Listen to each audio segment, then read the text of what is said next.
Bonjour très chers membres et bienvenue dans une nouvelle édition de HJ Global News. La paix et l'unification de la péninsule coréenne sont depuis longtemps un sujet d'intérêt mondial. Sur ce chemin historique, la vraie mère, suivant la volonté de Dieu, a présenté la vision d'une unification pacifique dirigeant les efforts mondiaux. Dans cette édition de HJ Global News, nous soulignons le message de la vraie mère aux dirigeants de la Fédération pour l'unification pacifique qui, sous la direction de la vraie mère, se consacre à la paix dans la péninsule coréenne. Une réunion spéciale s'est tenue au Chonjeongung pour l'unification de la péninsule coréenne. L'audience spéciale des dirigeants de l'Association pour la paix et l'unification invitée par les vrais parents s'est tenue en présence de 39 dirigeants, dont le président Kang Kyung-hee, qui se consacre à promouvoir des relations amicales entre la Corée et le Japon et former une seule communauté asiatique. Les dirigeants de l'association qui organise la formation à la prière d'unification du Nord-Sud pour la patrie, sous le slogan « La paix et l'unification commencent avec moi », sont arrivés au Chonjeongung après avoir reçu une invitation des vrais parents en cours de leur programme de visite de sites montrant la douleur de la division, tels que Imjikak à Paju, Mangdaebang, le Crane Peace Town de DMZ, l'observatoire de Choryong et un tour du deuxième tunnel. La vraie mère a chaleureusement accueilli les dirigeants qui travaillent dur pour l'unification de la péninsule coréenne et leur a adressé des sincères encouragements et des paroles précieuses. 그동안 여러분들이 수고한 줄 알고 있는데 남북 문제를 놓고는 일본의 책임이 중요해. 하늘 섭리를 놓고 볼 때 참 부모 섭리를 놓고 볼 때나 공산 세계는 있을 수가 없어. 섭리의 완성은 독생여가 이루어 나가고 있어. 그래 너희들은 내가 믿고 사랑하는 내 아들, 딸이다 할 수 있는 자리에서 활동해야 돼. 내가 지상에 있는 동안에 너희들이 나와 하나 돼서 하늘 섭리의 판도를 넓혀야 한다. Suite aux paroles de la vraie mère qui a déclaré que le moment était venu, mettant l'accent sur une Corée unifiée, les dirigeants de l'Association de la paix et l'unification ont également décidé de se joindre et d'aller de l'avant vers cet objectif. Leurs efforts vont au-delà de simples activités et constituent un pas vers la paix mondiale ainsi que l'unification de la péninsule coréenne et se poursuivront comme un voyage vers la paix.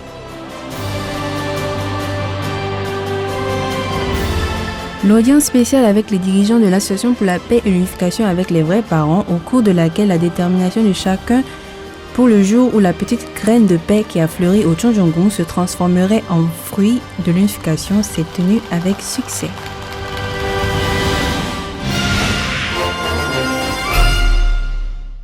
Nous allons maintenant présenter certaines activités menées à travers le monde dans le cadre de la Providence.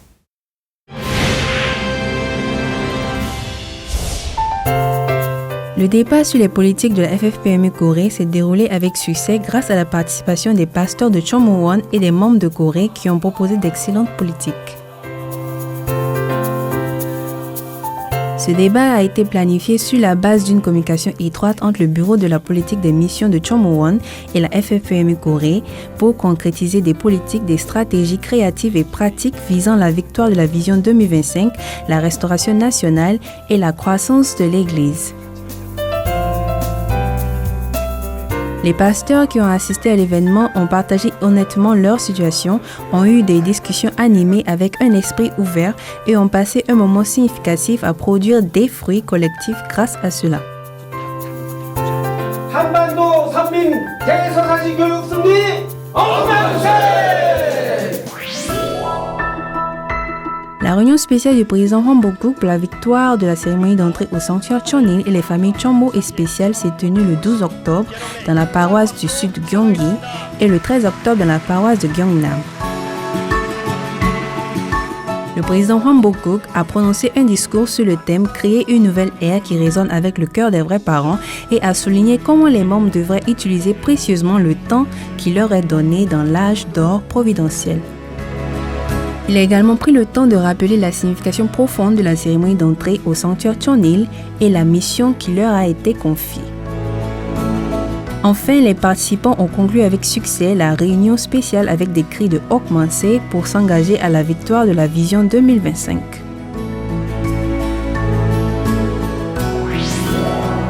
L'association patriotique multiculturelle de Myeongak et l'association japonaise pour l'unification de la Corée Nord-Sud ont organisé la 24e conférence de renforcement de l'esprit des martyrs patriotiques et la cérémonie commémorative conjointe Corée-Japon au palais de l'indépendance du parc d'indépendance de Sodaemun sur le thème « La vraie paix est le repentir, le pardon et la réconciliation du passé » avec environ 700 personnes présentes.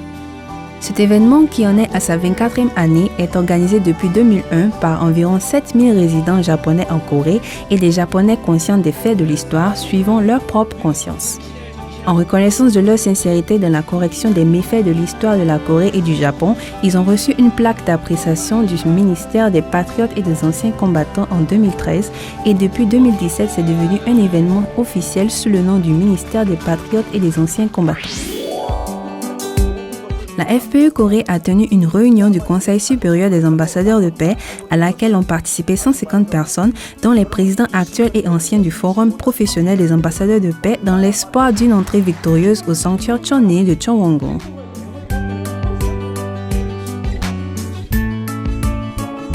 Lors de cette réunion, la FPE a présenté ses activités de paix à ce jour et a demandé la participation active et la coopération des ambassadeurs de paix. En outre, elle leur a demandé de participer en tant qu'ambassadeur de paix de la péninsule coréenne lors de la cérémonie d'entrée au sanctuaire Cheonil prévue pour avril 2025.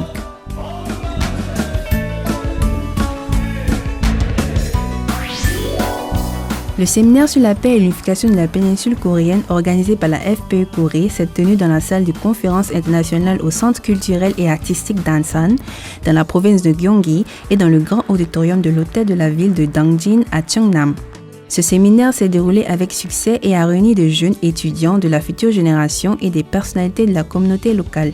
Le président mondial de la FPE, Yang Jang-sik, et le vice-président Jong Dong-won ont souligné dans leur conférence spéciale que les membres doivent se préparer à l'avance à l'ère de la paix et de l'unification de la péninsule coréenne et ont exhorté les citoyens patriotes conscients à participer volontairement et activement afin de réaliser la vision d'une Corée unifiée.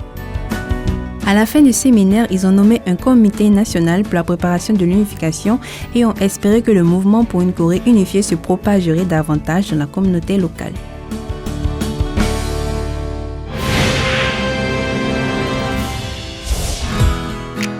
Aux États-Unis, la première période d'évangélisation de 21 jours a eu lieu du 16 septembre au 6 octobre.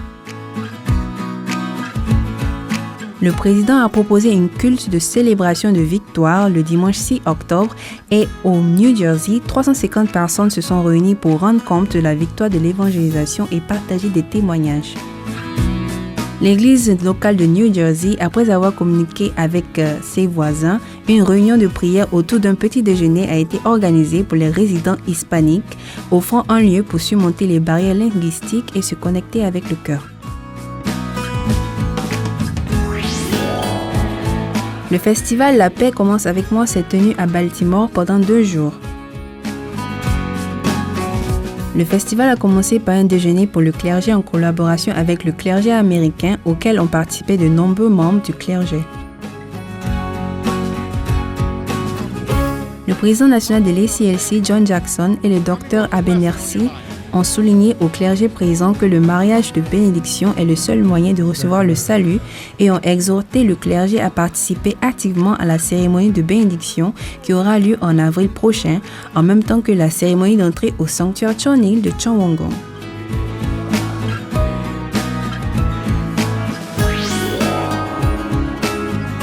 L'église de Washington DC a organisé un culte spécial sur le thème « La paix commence par l'art ». L'objectif de ce culte était de promouvoir la paix et la communication en permettant aux gens de découvrir l'amour et la créativité du Parent céleste à travers l'art. Les participants ont apprécié diverses formes d'art tout en écoutant le sermon et ont passé un moment enrichissant à découvrir de nouvelles façons de communiquer avec le Parent céleste.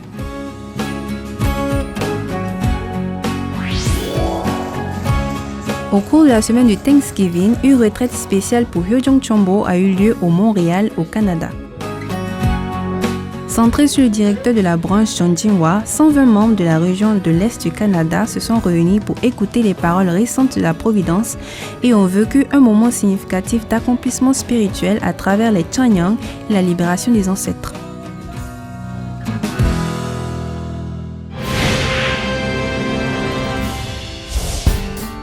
Aux Philippines, la formation spéciale Hyojong Chombo s'est déroulée sur 2 semaines, du 28 au 29 septembre à Cagayan et du 5 au 6 octobre à Davao. Plus de 400 personnes ont participé à l'événement sur place et en ligne et les participants ont assisté à des cérémonies de Chanyang, de libération et de bénédiction des ancêtres, ont écouté des témoignages et ont vécu un moment significatif de renouveau spirituel à travers des prières sincères.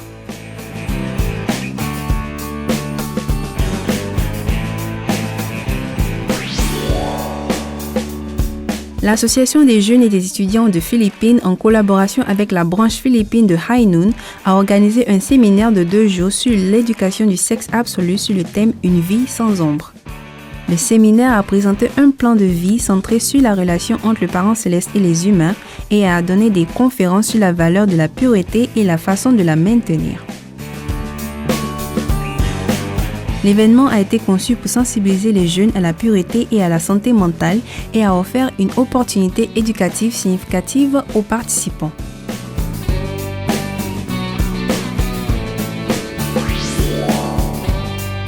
Le 2 octobre, le directeur du district d'Océanie Yutaka et le pasteur Greg Stone se sont rendus au Vanuatu et ont tenu un culte mettant l'accent sur les paroles de la vraie mère et l'importance du renouveau de l'Église.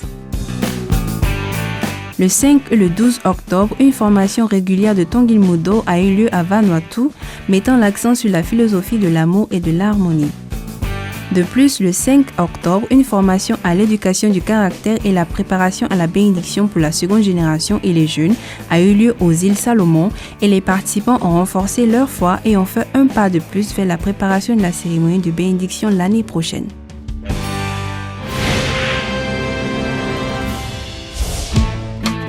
La FPE de Bolivie a organisé la 10e marche de la paix à La Paz sur le thème « Promouvoir la paix et la non-violence » avec plus de 500 participants.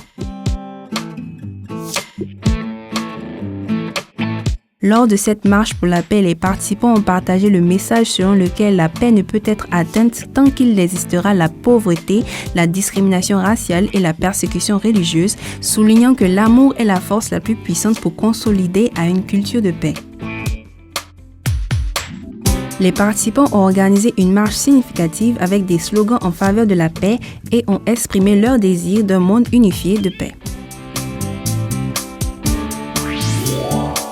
La FPU Pérou, avec le soutien du député José Arriola, coparrain du Congrès de Pérou, a organisé un événement pour commémorer la Journée internationale de la paix des Nations Unies au Congrès de Lima. L'événement a réuni 200 personnes, dont 34 nommés nouveaux ambassadeurs de paix.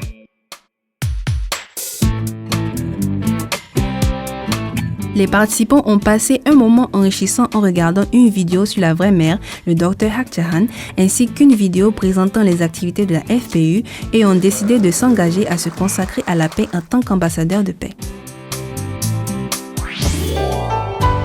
Kim Sang-sok, président régional de l'Amérique centrale, a organisé des activités de sensibilisation lors de sa tournée au Nicaragua, au Honduras, au Salvador et au Guatemala. Au cours de cette tournée, il a souligné l'importance de l'évangélisation et de l'éducation des vrais parents et a exhorté des efforts pour conduire les jeunes célibataires à la cérémonie de bénédiction de 2025. Cette tournée devrait se terminer au Mexique le 4 novembre.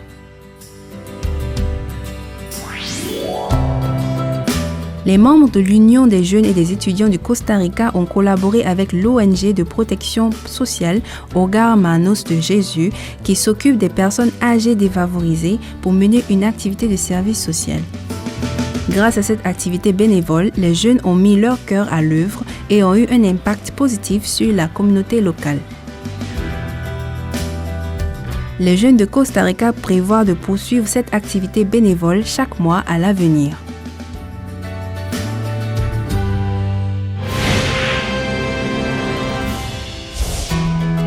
Au Zimbabwe, des missionnaires Ship Top Gun et des jeunes ont collaboré pour planifier une formation sur la théorie des vrais parents. Dans cette formation, ils ont enseigné aux jeunes le rêve du parent céleste, l'essence de Jésus, ainsi que la valeur des vrais parents et ont donné des enseignements importants.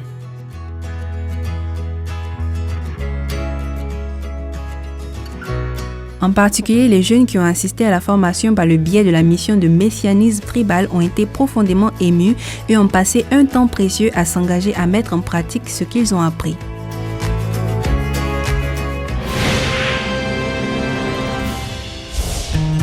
Le sentier de randonnée pour la paix situé à la frontière entre l'Autriche, la République tchèque et l'Allemagne a été officiellement baptisé et inauguré par les autorités locales sous le nom de Peace Road pour marquer la Journée internationale de la paix. Cet endroit qui se tenait vers le triangle frontalier depuis 3 ans a été officialisé cette fois-ci avec le soutien du maire local à l'initiative de la présidente régionale de la FPU, Maria Palmer. Lors de la cérémonie d'ouverture, les représentants de la FPU et l'ancien ministre tchèque de la Culture ont prononcé des discours de félicitations et 2 pasteurs ont conclu l'événement en offrant une prière de bénédiction pour le Peace Road. En Slovaquie, une exposition a eu lieu à l'ambassade de paix à Bratislava pour commémorer le 50e anniversaire de l'œuvre missionnaire. 15 panneaux contenant les histoires d'une trentaine de jeunes opprimés et emprisonnés pour leur liberté religieuse en 1973 ont été exposés et ce fut un moment important pour un éclairage sur la vérité de cette époque. Choniguk se renforce et progresse sous la grâce de Dieu et des vrais parents. Surtout à travers les grandes œuvres H.T. Chombo, nous réaffirmons notre détermination et notre engagement à réaliser le souhait des vrais parents centré sur Chomowon. Aujourd'hui, alors que nous nous dirigeons vers l'achèvement de la Providence, nous prions que les bénédictions du ciel soient sur vous et vos familles. C'est sur ces mots que se referme cette édition de HJ Global News. Merci de nous avoir suivis et que Dieu vous bénisse.